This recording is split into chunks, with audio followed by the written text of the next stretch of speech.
What's up, Raiders? Okay, let's take a look at this level 3 cliff problem. And for this problem here, we can almost kind of look at this as sort of two distinct segments. Going back to one-dimensional motion when we did level 2 cliff problems when a ball was thrown straight up, we learned that if we used the quadratic formula, we could solve A and B and C all at once here in terms of how much time does it take this ball to get to the peak, what's its max height at the peak, how much time does it take to hit the water down below. We could do all three of those things kind of in one shot. And so we'll do the same thing again once we've used our trig skills to break this angled velocity down to its horizontal and vertical components. Because remember, velocity, acceleration, displacement, they're all vectors, direction matters, so you can only put things in equations together if they're going in the same direction. And then part D, what's the velocity at? And I could ask any time, but in this case, 3 seconds. That's where we're going to use that tip to tail method, and we'll solve that one kind of separately. So first things first, pretty much anytime you're analyzing one of these motion scenarios where something's going at an angle, you know you have to use your trig skills to break the angled velocity up into components. So keeping in mind the little refresher of SOHCAHTOA for what ratio of side lengths to deal with, sine, cosine, tangent. So I'm going to redraw this as a triangle here.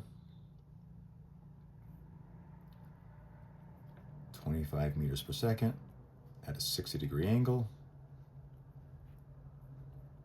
So this would be the Vx, the x component of velocity. This would be Vy. Doesn't matter which one we get first. So let's say we get y first. So relative to the 60-degree angle, this is the opposite side, and this is the hypotenuse. So out of SOHCAHTOA, that lines up with sine. So sine of 60 degrees equals Vy over 25. Multiply both sides by 25. So Vy is going to end up being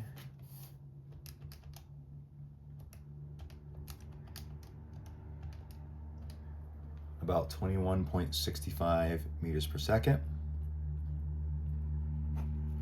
And since this is launched at a 60-degree angle, it's mostly vertical, so we already know the y component is going to be bigger than the x component, even though we haven't done it yet. As soon as the angle that you're analyzing is more than 45 degrees, it's closer to vertical than horizontal, the y component is going to be bigger. So now, relative to the 60-degree angle, the x component is adjacent, and we have the hypotenuse, so that lines up with cosine. So cosine of 60 degrees equals Vx over 25. Multiply both sides by 25. So Vx is going to be 12.5 meters per second. Again, substantially less than the y component because it's mostly launched vertically. So from here on out, any analysis that we're doing horizontally, we're going to use this as our velocity. And we know, ignoring air resistance, when the ball's in the air, the only thing acting on is gravity, which only affects the y direction. So this x direction velocity is going to be constant. So we're going to call it plain old v. We don't need to differentiate initial or final because it's the same the whole time. And the y direction, that is going to be affected by gravity, so this is going to be our initial velocity. So let's take care of questions A and B and C all in one shot. So to do that, as we talked about, we can analyze the y direction whole trip. If you look, the first three questions, only the third question, C, is directly about the entire trip, how much time does it take for the ball to hit the water. But by analyzing the whole trip and then ultimately graphing our quadratic equation in Desmos, included in the whole trip is the information about the peak. So that's how we'll be able to answer A and B at the same time.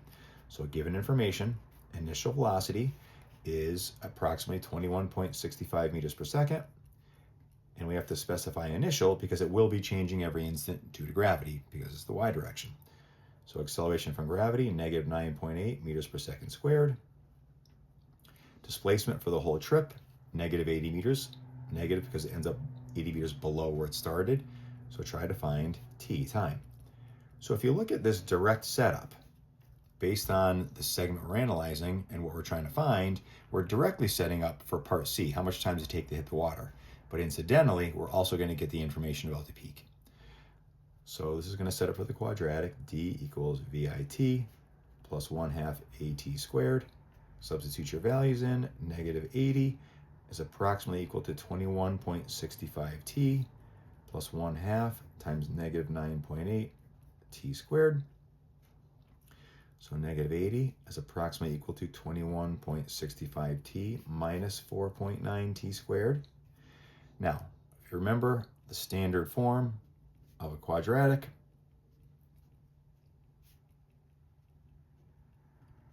is ax squared plus bx plus c equals 0. Right now our equation is not equal 0, so we're going to add 80 to both sides, so it does satisfy this standard form. So 0 is approximately equal to 21.65t minus 4.9t squared plus 80. Now at this point you don't really need to rearrange these because we're not going to do the formal quadratic formula.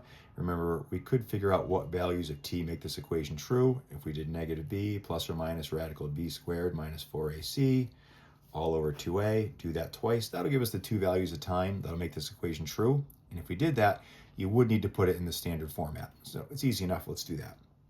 0 is approximately equal to, here's our squared term, negative 4.9 t squared plus 21.65t plus 80.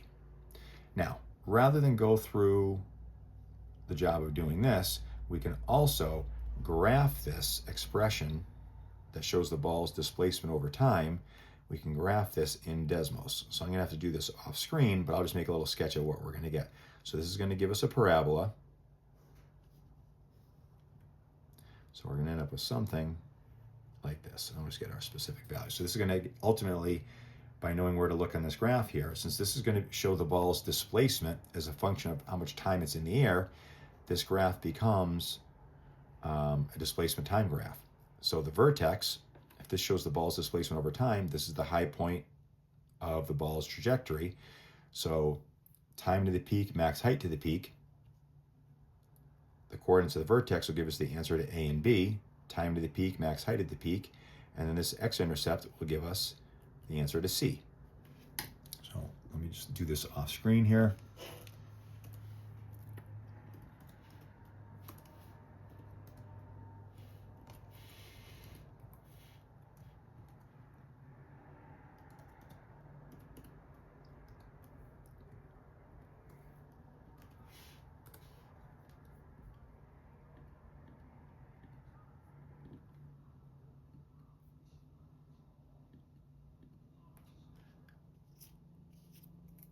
So the x-coordinate of the vertex, which is time, so the answer to A is approximately 2.21 seconds to the peak.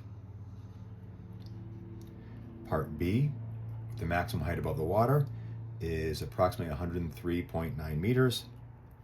And part C, how much time does it take to hit the water?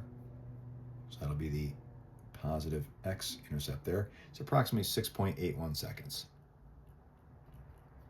Now, let's just do a quick little reflection on if the answer makes sense here for A, just for a little big picture analysis here. So we know that due to gravity, something on the way up slows down by about 9.8 meters per second squared, about 9.8 meters per second every single second. If we simplify that a little bit more, basically on the way up, an object slows down about 10 meters per second per second. Well, this angular velocity is 25 meters per second. We also knew that it was going up initially at 21.65 meters per second. So if this is going to slow down about 10 meters per second, it should be a little bit more than 2 seconds to reach its peak. And lo and behold, the peak is reached at 2.21 seconds. Okay, so moving on. So that's the answer for A and B and C all at once. So now we're going to get the answer to part D, the velocity at 3 seconds.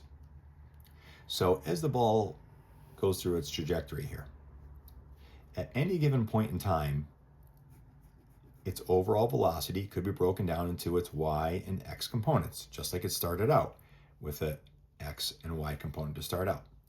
So we already know, since gravity is the only thing acting on this ball in the air, and that affects the y direction, as we said earlier, the x direction velocity is going to stay constant. So I'm going to draw a representation of the ball's velocity at 3 seconds. We can already plot the x coordinate on there. We already already know, excuse me, the x component, we already know it's going 12.5 meters per second in the x direction. That's not going to change. Again, we're ignoring air resistance. Now the y direction, that velocity is changing, that component is changing every instant due to gravity. So now we have to do a little detour. We're going to analyze the y direction for the unique segment we need. It's not up to the peak, it's not a whole trip. It's until t equals 3 seconds. So given information, initial velocity is approximately 21.65 meters per second. Acceleration is negative 9.8 meters per second squared. Time is 3 seconds, and we're trying to find final velocity. Now, it's not the ball's vertical or y final velocity ever, but for the segment we're analyzing it is, which is just another way to say, we're going to get the ball's y velocity at 3 seconds, which is what we want. So this combination of variables sets up for VF equals VI plus AT. So if it starts out at 21.65 meters per second, but then gravity's pulling it downward for 3 seconds,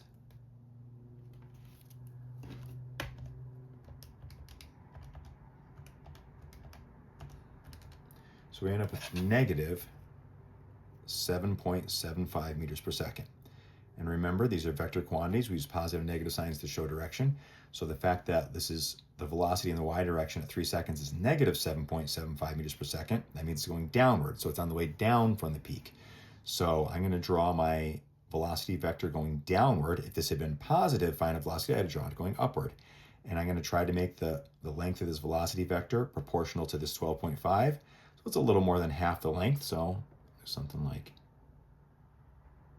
that. Now I'm going to drop the negative sign because, again, the negative sign is just there to show direction. So 7.75 meters per second. Now notice here, we know that the ball is going down and to the right at 3 seconds. And if I were to close this out with this hypotenuse here, this shows up to the right because these are connected tail to tail. It doesn't show the direction accurately. So I'm going to translate this vector over here. I'm not changing its value. I'm not changing its angle.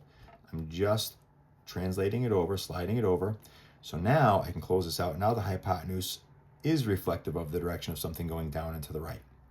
So I'm going to call this V sub r for resultant velocity. And this unknown angle, which we're going to have to get because velocity is a vector quantity, we have to indicate direction. Let's label it theta. So at this point, we know two side lengths of a right triangle, so we can use Pythagorean theorem. A squared plus b squared equals c squared.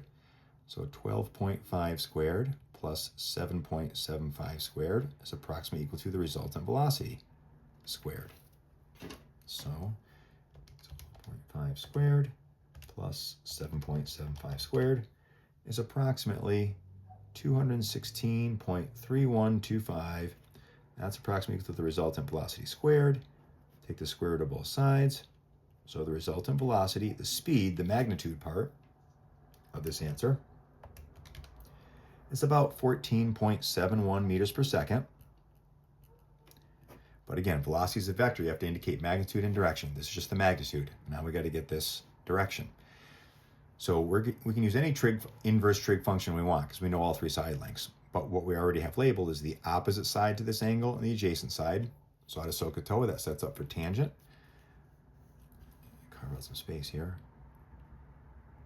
So the tangent of theta is approximately equal to opposite over adjacent, 7.75 over 12.5.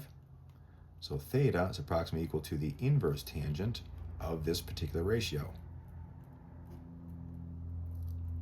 So on the calculator, you're not going to do tangent, we're going to do inverse tangent. So you do second tangent, and I would just substitute in the ratio of the side lengths, 7.75 divided by 12.5, and we get about 31.8 degrees. So now to put our whole answer together, the ball's velocity at 3 seconds, the answer to part D, it's going, the magnitude part, 14.71 meters per second at 31.8 degrees. Now notice here, it's not going above the horizontal, it's below, 31.8 degrees below the horizontal. So there's our answer for part D. All All right, Raiders, if you have any questions, let me know.